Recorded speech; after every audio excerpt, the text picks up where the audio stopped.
Magandang araw po sa lahat. Ang babasahin ko po ngayon ay makikita sa Job chapter 2 verse 1 to 3. Sinubok muli ni Satanas si Job.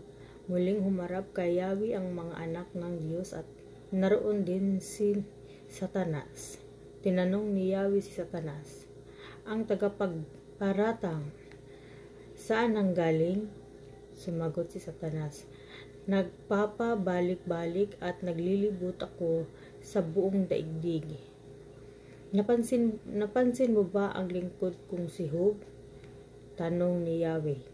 Wala siyang katulad sa daigdig, mabuti siyang tao, sumasamba sa akin at umiiwas sa masamang gawain. Hinimok mo akong pinsalain siya kahit walang sapat na dahilan, subalit nanatili pa rin siyang tapat sa akin, sabi ni Yahweh. Yun lang po rin ng Diyos. God bless. Isang mapagpalang hapon po sa ating lahat. Ngayong araw po ito, ang aking babahagi ay mula sa aklat ni Job, 2 kabanata, talata 4 hanggang 5. Sumagot si Satanas, kahit anong bagay ibibigay ng tao, huwag lamang siyang mamatay. Subukin ninyong saktan ang kanyang katawan at sigurado akong susumpain niya kayo ng harap-harapan. Purihin po ang mga lumikha sa pagkakabasa ng kanyang mga salita. Amin. Isang pagpalang gabi po sa ating lahat. Ang aking pambabasahin ngayon ay mula sa libro ng Job, chapter 2, verses 6 and 7.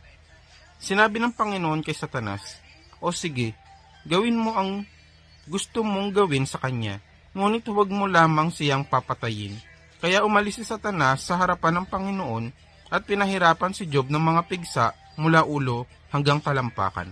Amen. God bless po. Magandang gabi po. Ang babasahin ko po ay mula po sa Job chapter 2 verse 8 to 9. Kumuha si Job ng basag na palayok at ginamit na pangkayod sa kanyang mga sugat habang nakaupo sa abo. Sinabi sa kanya ng asawa niya, ano, tapat ka pa rin ba sa iyong Diyos? Sumpain mo na siya at nang mamatay ka na. Amen. God bless po.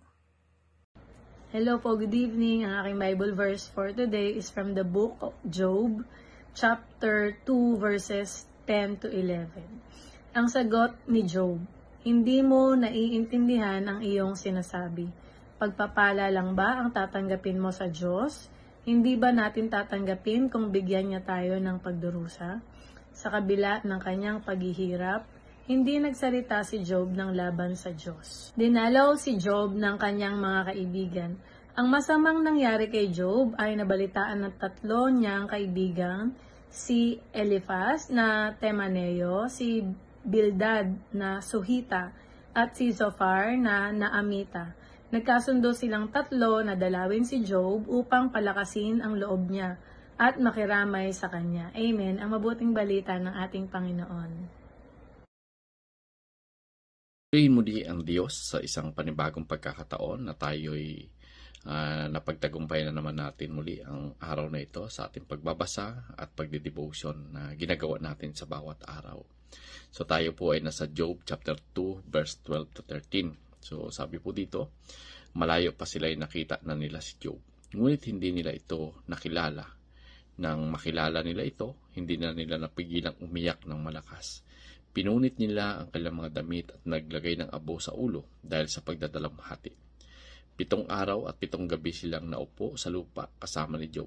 Ngunit hindi nila ito pinagsabihan ng kahit anong sapagkat nakikita nila ang hirap nito sa kanyang kalagayan. No?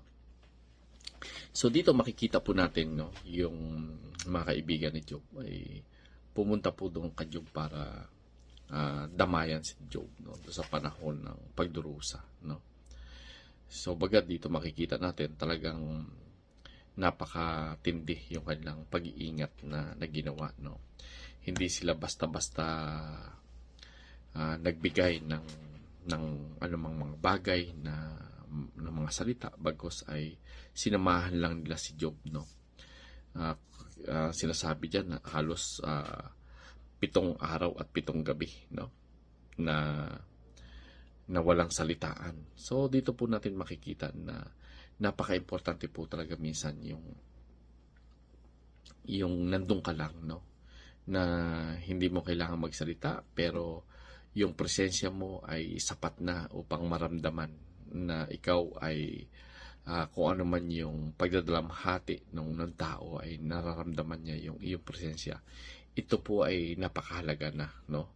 So, dito na nakita natin na minsan hindi importante yung iyong sasabihin. Minsan yung presensya mo lang, ito ay nagiging sapat na, no? Kumbaga, ako nakikita ko dito, no? Kahit hindi sila nagsalita ay malaking ano ito kay Job, no? Malaking bagay ito kay Job na siya ay dinalaw ng kanyang mga kaibigan. At dito makikita din natin na talagang nagpakita din sila ng pakikipagdalamhati, no? Yung paglalagay nila ng abo, no, sa ulo ay isang katibayan na sila ay nakikipagdalamhati doon kay Job. So dito makikita natin na hindi man perpekto yung mga kaibigan ni Job, pero makikita natin itong unang hakbang na ginawa nila ay malaki po yung naitulong nito kay Job, upang sa ganun ay magkaroon sa 7 araw, 7 gabi na sila ay magkakasama, ay makikita natin na talagang kahit papaano malaki ang naitulong nito upang hindi man maibsan yung sakit na naramdaman ni Job, pero yung kahalagahan na nandun yung kanyang mga kaibigan, ito po ay may factor sa buhay ni Job. So, dito po natin makikita, no, na yung ating presensya sa mga nangailangan ng mga nagdadalamhati, no, ay malaking bagay po ito, no, na hindi ito kayang bilhin ng anuman. Sabi nga, yung presensya mo lang ay malaking bagay na ito. So, isang katibayan na hindi mo pala kailangang dapat ay meron ka, no, na kapag ikaw ay pumunta, sapagkat yung presensya mo pa lang isang malaking bagay na ito sa isang taong nagdadalamhati, no. At dito makikita natin na malaking bagay ito sa ginawa nila sa buhay ni Job. So muli po, purihin ang Panginoon at patuloy nating tatalastasin at patuloy nating ididig lalo pa ang buhay ni Job para sa mga bagong revelasyon na ibibigay sa atin ng Panginoon. So muli po, purihin ang Panginoon, and God bless everyone.